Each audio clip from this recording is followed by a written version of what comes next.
जनतेचा आवाज Marathi news 24। Budget हा 43,000 कोटी आहे। आम्ही ज्या वेळेला ही योजना प्रस्तावित केलेली होती त्यावेळेला राज्यातील 2.5 कोटी महिला माझ्या माता भगिनींना या योजनेअंतर्गत लाभ मिळेल असा प्राथमिक हा आमचा अंदाज निश्चितपणाने होता।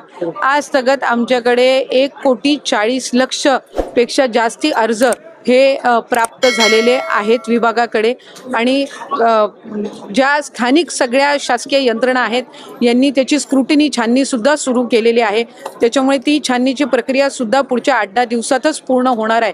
कारण आम्हाला रक्षाबंधनच्या पूर्वसंध्येला पहिला जो त्या ठिकाणी लाभ आहे तो सन्मान निधी त्या माता भगिनींच्या अकाउंटला डायरेक्ट डीबीटी हा करायचा आहे। माझे आपल्या माध्यमातून राज्यातील सर्व माता भगिनींना मला आश्वासित करायचे की याला लागणारी संपूर्ण तरतूद ही राज्य सरकारने केलेली आहे। अर्थ विभागाने या संदर्भामध्ये कुठलाही कधीही आक्षेप घेतलेला नाही।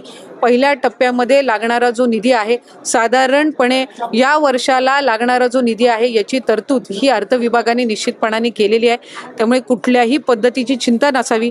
या उलट मी आपल्या माध्यमातून सांगेन की आम्ही ज्या वेळेला विभाग म्हणून ही योजना प्रस्तावित केलेली होती त्यावेळेला आम्ही 21 ते 60 हा वयोगट प्रस्तावित केला होता।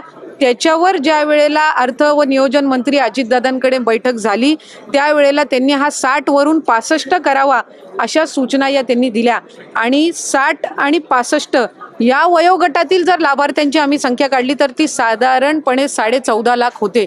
त्याच्यामुळे उलट त्यांच्या सूचनेनुसार 14.5 लाख लाभार्थ्यांची संख्या वाढली, ती कमी झालेली नाही आणि कुठलाही आक्षेप कधी घेतला गेलेला नाही। जी तरतूद केली जावी ती निश्चितपणाने केली गेलेली आहे। आरोप करतायत की या योजनेमुळे इतर सगळ्या योजना बंद पडतील, शेतकऱ्यांना कर्जमाफी द्यायची ती पण केवळ या योजनेच्या प्रसिद्धीमुळे किंवा या योजनेसाठी सरकार इतर योजनांकडे डोळे झाकतं। जर खऱ्या अर्थानं विरोधकांना शेतकऱ्यांना कर्जमाफी द्यायची इच्छा असती तर ती त्यांनी त्यांच्या पदाच्या कार्यकाळामध्ये पण दिली असती। आज मुख्यमंत्री माझी लाडकी बहीण योजना असेल, आज मुख्यमंत्री अन्नपूर्णा योजना असेल, युवा प्रशिक्षण योजना असेल किंवा आज शेतकऱ्यांना जी वीज सवलत मिळणार आहे किंवा त्यांना ज्या इतर पीक विमा योजना आहे 1 रुपयामध्ये पीक विमा याला सुद्धा उदंड असा प्रतिसाद मिळत आहे। त्याच्यामुळे आतापर्यंत कुणीही आपण सांगावं की या योजनेमुळे आधीच्या कुठल्या योजना बंद करण्यात आलेल्या आहे असं एकही उदाहरण विरोधकांना देता येणार नाही। संजय गांधी निराधार योजना असेल, तुमची वयोश्री योजना असेल, ह्या सगळ्या आधीसारख्या कार्यरत आहेत। त्याच्यामुळे कुठलीही प्रचलित योजना किंवा चालू असणारी योजना बंद करून ही योजना राबवण्यात आलेली नाहीये।